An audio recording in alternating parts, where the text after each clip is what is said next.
এই তথ্যটা আসলে চমকপ্রদ হতে পারে। বাংলাদেশ ক্রিকেট বোর্ডের কোষাগারে 100 কোটি টাকা প্লাস ঢোকার অপেক্ষায়, এবং সেটার জন্য বিসিবি কে আয়োজন করতে হবে 5টা ম্যাচ। শিডিউল ম্যাচের সংখ্যা হচ্ছে 6, 3টা ওয়ানডে, 3টা টি20। কিন্তু যে প্রপোজড ফিক্সচার বা প্রপোজাল বিসিসিআই ডিসকাস করেছে, যতটুকু আমরা শুনেছি জেনেছি, 100% আসলে কি হচ্ছে সেটা তো বাংলাদেশ ক্রিকেট বোর্ড বলতে চায় না। একটা ঢাক ঢাক গুড়গুড় অবস্থা। আজকেও মিনাজুল আবেদিন নান্নু ওই বিষয়ে কোনো কথা বলতে চাননি, বাকি সব বিষয়ে তিনি জ্ঞান দান করেছেন। তো এই যে সিরিজটা, যে সিরিজ সেপ্টেম্বরে শুরু হওয়ার কথা, যেটা নিয়ে গতকাল ইন্ডিয়া টুডেতে ভারতীয় ক্রিকেট বোর্ডের বিবৃতি আমরা পেয়েছি বা উদ্ধৃতি আমরা পেয়েছি, তাদের বলাতে বলা হচ্ছে যে BCCI and BCB they are discussing. Bangladesh থেকে অলরেডি তাদের গভর্নমেন্টের কাছে লেখা হয়েছে, ফাইনাল ক্লিয়ারেন্সের অপেক্ষায় রয়েছে বিসিসিআই। সেপ্টেম্বরের যে শিডিউল ট্যুর, মাত্র 15 দিনের ট্যুর, 6টা ম্যাচ ডে, সেটাকে নামিয়ে আনা হবে সম্ভবত 5-এ, ইদার 5 ওডিআই অথবা 3 ওয়ানডে, 2 টি20। এবং সেটার জন্য সনি নেটওয়ার্কস, এখন পর্যন্ত যে খবরটা, এটা বিভিন্নভাবে ছড়িয়েছিল, বাট আমি আমার সোর্সেস থেকে কনফার্ম হওয়ার চেষ্টা করেছি, তারা এই সিরিজের মিডিয়া সত্ত্ব পাবার জন্য, মানে বাংলাদেশের বাইরে খেলা দেখানোর যে সত্যটা, ইনফ্যাক্ট ভারতীয় দর্শকদের কাছে বাংলাদেশ ভার্সেস ইন্ডিয়ার খেলা তাদের নেটওয়ার্কে, তাদের টেলিভিশনে, তাদের অনলাইন প্ল্যাটফর্মে দেখানোর জন্য তারা প্রপোজ করেছে, বা যে ডিসকাশনটা রয়েছে সেটা প্রায় 101 কোটি টাকা প্লাস, 101 ক্রোর প্লাস। বাংলাদেশ সাধারণত যে কোনো বাইলেটারাল সিরিজ যেগুলো বিভিন্ন সময় হয়, এক্সেপ্ট ইন্ডিয়া, সেগুলো থেকে 4 থেকে 5 কোটি টাকার বেশি, ইভেন সেটা তুলতে অনেক ক্ষেত্রে ঝামেলা হয়ে যায়। কারণ আমরা এমনও দেখেছি যে লং টার্মে বাংলাদেশ ক্রিকেট বোর্ড মিডিয়া সত্ত্ব অথবা ব্রডকাস্ট রাইট বিক্রি করতে গিয়ে ধাক্কা খেয়েছে series by series, tournament after tournament, মানে পার্টিকুলার ওয়েতে তারা আসলে এটা নিয়ে বিভিন্ন সময় বিক্রির যে প্রক্রিয়া সেটাকে এগিয়ে নিয়েছে।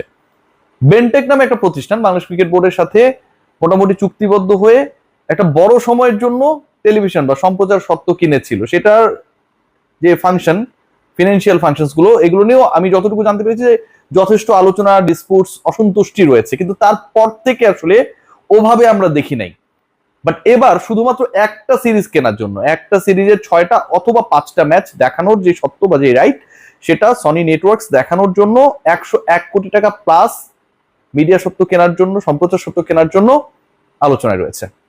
ভাবা যায় সারা বছরে বাংলাদেশ ক্রিকেট বোর্ড ধরেন সর্বোচ্চ 6 থেকে 7টা হোম সিরিজ যদি আয়োজন করে, আমি সর্বোচ্চের কথা বলছি, এবং সেই হোম সিরিজ গুলোতে নাম্বার অফ ম্যাচেস এই 5টার থেকেও বেশি থাকে, কারণ 2 ফরম্যাট হলে তো এমনিতেই 6টা হয়ে যায়, সাথে যদি টেস্ট অ্যাড হয়, তারপরে ওই যে বললাম যে 8-10 কোটি টাকার বেশি তারা আয় করতে পারে না। সারা বছরের সকল যে সিরিজ এক্সেপ্ট ইন্ডিয়া আপনি যদি প্লাস করেন, সেগুলোকে যোগ করার ফলেও যোগফল 50 কোটি টাকা টাচ করতে পারে না। বাট একটা সিরিজের অনলি 5 ম্যাচেস, সেটাকে নিয়ে এই যে বারুদে উত্তেজনা, এই যে প্রাইজ হাইক, এটার মূল কারণটা হচ্ছে দলটার নাম ইন্ডিয়া। হুয়েভার দ্য অপোনেন্ট সেটা ম্যাটার করে না। আবার বাংলাদেশ যখন অপোনেন্ট, এই মুহূর্তের কনটেক্সটে সেটা আবার খুব বেশি ম্যাটার করে, কারণ দুই দেশের মধ্যে যে কূটনৈতিক টানাপোড়েন, রাজনৈতিক সংকট, এবং সেই সংকট কখন কিভাবে সমাধান হবে সেটা নিয়ে যখন একটা অনিশ্চয়তা, প্রতিদিন দুই দেশের যারা স্টেট লেভেলের টপ মেকানিজম করেন তাদের বক্তব্য, সবকিছু মিলে এই সিরিজকে নিয়ে একটা বিশাল হাইপ, এবং সেই বিশাল হাইপটার প্রাইস গিয়ে ঠেকেছে 100 crore plus. Let's discuss about আরেকটা পয়েন্ট, যেটা আমার ট্যাগ লাইনের আরেকটা সেমি পয়েন্ট হিসেবে ডিসকাস করার কথা, সেটা হচ্ছে যে শিডিউল ট্যুরটা আসলে কবে কবে আসছে ইন্ডিয়া? সেপ্টেম্বর, নাকি সেপ্টেম্বর থেকে পিছিয়ে যাবে এই সিরিজের সূচি, এই সিরিজের ভাগ্য? এখন পর্যন্ত যা জানা যাচ্ছে যে সেপ্টেম্বর নিয়ে বাংলাদেশ ক্রিকেট বোর্ড, বিসিবির ইন্টারনাল কোনো ধরনের কনফিডেন্সের জায়গা নেই। 1 সপ্তাহ আগেও সেই কনফিডেন্সটা ছিল, and they were really waiting যে ইন্ডিয়া আসবে। মেকানিজমটা অনেকটা এমন ছিল যে বাংলাদেশ থেকে স্টেট লেভেলে যদি ভারতের সাথে যোগাযোগ করা হয়, তাহলে তাদের দল পাঠানো নিয়ে যে যদি কিন্তু ব্যাপারগুলো রয়েছে সেগুলো সবগুলোই ইরেজ হয়ে যাবে। বাট গত 1 সপ্তাহের যে রাজনৈতিক টানাপোড়েন, এটা আমি পক্ষে বিপক্ষে বলছি না, যেই রাজনৈতিক টানাপোড়েন হয়েছে তাতে আসলে বাংলাদেশ ক্রিকেট বোর্ডের ওই কনফিডেন্সের জায়গাটা এখন নাই হয়ে গেছে।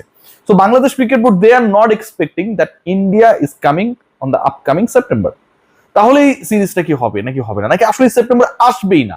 বাংলাদেশ ক্রিকেট বোর্ডের মনোভাবটা তাদের থিঙ্কিংটা অনেকটা এই লেভেলে। বাট সেপ্টেম্বরে ইন্ডিয়া আসতেও পারে। ধরেন ভারত চলে আসলো, দুই দেশের মধ্যে এত সংকটের মাঝখানে ইন্ডিয়ান ক্রিকেট বোর্ড এবং তাদের সরকার ডিসাইড করলো যে তাদের দলকে বাংলাদেশে খেলতে পাঠাবে। এটা তো একটা বিশাল মিরাকল। এটা বিশাল একটা, আমার কাছে মনে হয় যে আইস ব্রেকিং ইনিশিয়েটিভ হবে, নাম্বার ওয়ান।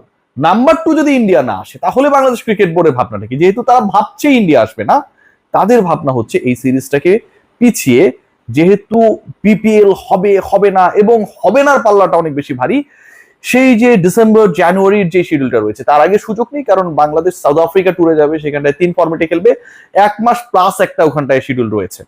সো ডিসেম্বর জানুয়ারির যে সময়টা, ওইখানটায় 2 সপ্তাহ বের করে ভারতের সাথে গত বছরের অগাস্ট, এবছরের সেপ্টেম্বরে প্রপোজড যেটা পিছিয়ে যাবে সেটাকে আয়োজন করা যায় কি না, সেটা বাংলাদেশ ক্রিকেট বোর্ডের মাথায় রয়েছে। এবং ডিসেম্বর জানুয়ারির মধ্যে সকল সংকট সমাধান হয়ে যাবে এমনটা বাংলাদেশ ক্রিকেট বোর্ডের নীতি নির্ধারক যারা, তারা সেটা বিশ্বাস করে। তারা আরেকটা কারণে চাইছে যে এটা যেন পিছিয়ে যায়।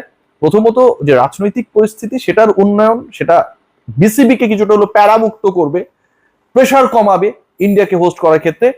And the second point is that সেপ্টেম্বরে ধরেন সিরিজ হলো এবং ওই সিরিজে গিয়ে বাংলাদেশ দল ওয়ান ডেতে, যেখানটার ক্যাপ্টেন পরিবর্তন করা হয়েছে মাত্র কদিন আগে, খারাপ করলো। ওয়ান ডেটাই কিন্তু ফ্যাক্টর, কারণ ওয়ান ডে বিশ্বকাপে সরাসরি কোয়ালিফায়ার ইস্যুটা বাংলাদেশ কনফার্ম করে ফেললেও যদি সিরিজটা হয়, বাংলাদেশ কোনো কারণে যদি ওয়ার্স্ট রেজাল্ট করে এবং ওইদিকে ওয়েস্ট ইন্ডিজ যদি তাদের রেস্ট অফ 2 ম্যাচেস 30 সেপ্টেম্বরের মধ্যে জিতে ফেলে, তাহলে কিন্তু একটা ক্রাইসিস ক্রিয়েট হলেও হতে পারে। সো বাংলাদেশ ম্যানেজমেন্ট আসলে কোনোভাবেই এক্সপেক্ট করছে না, চাইছেও না মন থেকে, যে এই সিরিজটা যেই টাইম লাইনে বলা হচ্ছে সেই টাইম লাইনে হোক। Let's see what happen. Bangladesh cricket বোর্ডের জন্য আমার কাছে মনে হয় যে সামনে আসলে সত্যিকার অর্থে একটা বড় চান্স। এন্ড ইন্ডিয়াকে যদি আপনি হোস্ট করতে পারেন, সেটা আপনার পুরো ইয়ারের, পুরো ক্যালেন্ডারে আপনি যতগুলো ক্রিকেট ম্যাচ, যত ধরনের টুর্নামেন্ট, যত ধরনের সিরিজ আয়োজন করবেন, ডোমেস্টিক ইন্টারন্যাশনাল, সবগুলোকে প্লাস করার পর যে প্রফিটটা আসে, সেটাকে সারপ্লাস করে ডাবল হয়ে যায় অনলি উইথিন 5 or 6 ম্যাচেস, সেটা আপনাকে প্রোভাইড করে। সো সনি নেটওয়ার্কসের যে চাহিদা, যে চিন্তা ভাবনা, সেটা ডেফিনেটলি ঠিক। আবার বাংলাদেশ ক্রিকেট বোর্ডের সামনে যে চান্সেসটা রয়েছে, সেটা এখন না হলেও আপকামিং ডিসেম্বর জানুয়ারিতে, সেটাও ঠিক। Let's see what happen. But এই সিরিজটা হচ্ছে ইদার আপকামিং সেপ্টেম্বরে, মানে আগামী 20 দিনের মধ্যেই হবে, এবং সেটার আভাসটাও হয়তো আমরা উইথিন নেক্সট উইক কনফার্ম হয়ে যাব।